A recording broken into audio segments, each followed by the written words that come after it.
दोस्तों, आज हम एक ऐसी किताब के सफर पर निकालते हैं जो लगभग 2300 साल पहले लिखी गई थी, लेकिन आज भी पॉलिटिक्स, डेमोक्रेसी और गवर्नेंस को समझने के लिए एक फाउंडेशन है।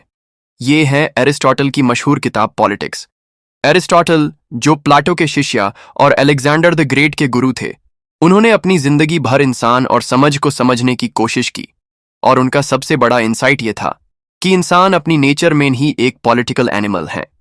मतलब इंसान अकेला जीने के लिए बना ही नहीं है। उसे एक समझ चाहिए, एक कम्युनिटी चाहिए, एक ऐसी जगह जहां वो अपनी पूरी जिंदगी और अपने वैल्यूज को एक्सप्रेस कर सके। अरिस्टोटल कहते हैं कि हर इंसान की लाइफ सबसे पहले एक परिवार से शुरू होती है। हाउस होल्ड एक नेचुरल यूनिट है। फिर जब कई हाउस होल्ड्स जुड़ते हैं तो एक विलेज बनता है, और विलेजेस का कल्मिनेशन होता है पुलिस, यानी सिटी स्टेट।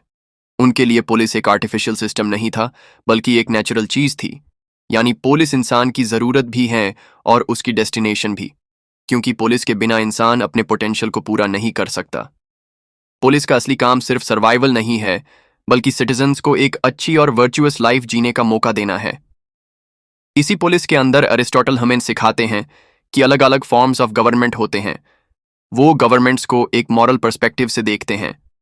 अगर एक इंसान रूल करता है सबके भले के लिए तो वो मोनार्की है, लेकिन अगर वो ही इंसान अपने सेल्फिश इंटरेस्ट के लिए रूल करे तो वो टायरनी बन जाता है। अगर कुछ सिलेक्ट, वर्चुअस और वाइज लॉ गवर्नेंस करें तो वो एरिस्टोक्रेसी है, लेकिन अगर वो अपने सेल्फ इंटरेस्ट में लग जाएं तो वो ओलिगार्की बन जाती है। और अगर एक मिक्स्ड फॉर्म हो जिसमें मिडिल क्लास का इंपॉर्टेंट रोल हो तो उसे पॉलिटी कहते हैं। लेकिन अगर वो पॉलिटी भी करप्ट हो जाए तो एरिस्टोटल उसे डेमोक्रेसी बोलते हैं। लेकिन ध्यान रहे, उनके लिए डेमोक्रेसी का मतलब आज वाली मॉडर्न डेमोक्रेसी नहीं था। एरिस्टोटल के लिए डेमोक्रेसी का मतलब था मॉब रूल, जिसमें गरीब मेजॉरिटी अपना फायदा उठाती है और जस्टिस और बैलेंस बर्बाद हो जाता है। उनका मानना था कि सबसे स्टेबल और बेस्ट सिस्टम वो है जिसमें मिडिल क्लास स्ट्रांग हो, क्योंकि रिच और पुअर के बीच का क्लैश ही रेवोल्यूशंस और इंस्टेबिलिटी का असली सबब बनता है। एरिस्टोटल कहते हैं कि एक ऐसा कॉन्स्टिट्यूशन बनाया जाना चाहिए जहां मिडिल क्लास का रोल ज्यादा हो और जहां लॉ रूलर्स के ऊपर हो।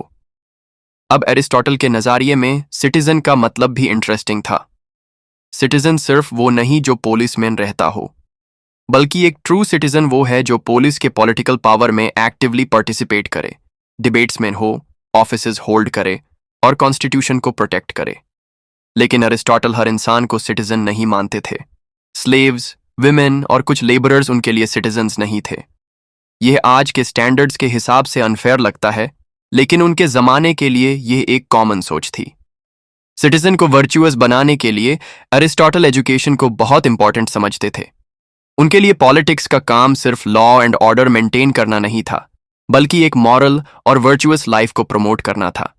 और यह सिर्फ तभी हो सकता था जब बचपन से एजुकेशन पे फोकस हो। म्यूजिक, जिम्नास्टिक्स, फिलॉसफी और सिविक ट्रेनिंग, ये सब एक इंसान को एक अच्छा सिटीजन बनाते हैं जो पुलिस के वेलफेयर में कंट्रीब्यूट करता है। अब अरिस्टोटल का एक कंट्रोवर्शियल थॉट था स्लेवरी के बारे में। वो कहते थे कि कुछ लोग नेचुरल स्लेव्स होते हैं, ऐसे लोग जो अपने लिए खुद डिसीजन नहीं ले सकते और जिनके लिए बेटर होता है कि उन्हें एक मास्टर गाइड करे। आज हम सब जानते हैं कि ये कॉन्सेप्ट गलत है और आज के स्टैंडर्ड से अनएक्सेप्टेबल है, लेकिन अरिस्टोटल के टाइम में ये एक एक्सेप्टेड थॉट था। फिर भी यह उनकी फिलॉसफी का एक हिस्सा है जो समझना जरूरी है।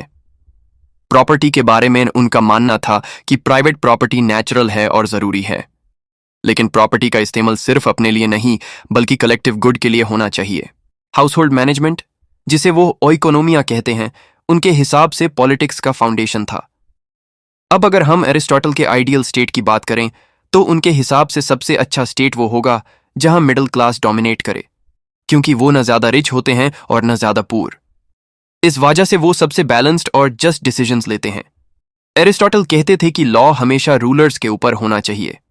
कोई भी रूलर चाहे कितना भी पावरफुल क्यों ना हो, उसे लॉ के नीचे रहकर ही काम करना चाहिए। और एक आइडियल स्टेट में एजुकेशन सबके लिए पब्लिक होनी चाहिए ताकि सारे सिटीजन्स वर्चुअस बन सकें। कॉन्स्टिट्यूशन मिक्स्ड फॉर्म का होना चाहिए जिसमें मोनार्की, एरिस्टोक्रेसी और डेमोक्रेसी सबका बैलेंस हो।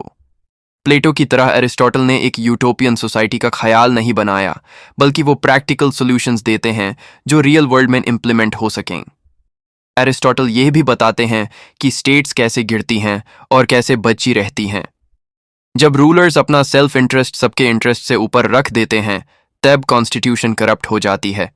जब इनइक्वालिटी एक्सट्रीम हो जाती है, तब रेवोल्यूशंस होती हैं। और जब लॉज वीक हो जाते हैं, तब सोसाइटी कोलैप्स कर जाती है। इसका सॉल्यूशन उनके हिसाब से सिंपल था।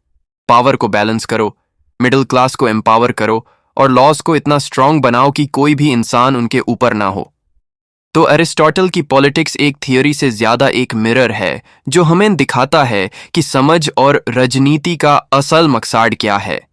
यह किताब हमें सिखाती है कि पॉलिटिक्स सिर्फ फायदा उठाने का सिस्टम नहीं है, बल्कि इंसान की ग्रोथ और वर्च्यू का एक टूल है। आज भी अगर हम डेमोक्रेसी, गवर्नेंस और जस्टिस की बात करते हैं, तो अरिस्टोटल के आइडियाज कहीं ना कहीं हमें गाइड करते हैं। हाँ, उनके स्लेवरी और विमेन के बारे में व्यूज आउटडेटेड और प्रॉब्लमैटिक थे, लेकिन उनका विजन एक बैलेंस्ड और वर्चुअस सोसाइटी का अभी भी इंस्पायर करता है। और शायद इसीलिए एरिस्टोटल की पॉलिटिक्स आज भी इमॉर्टल है।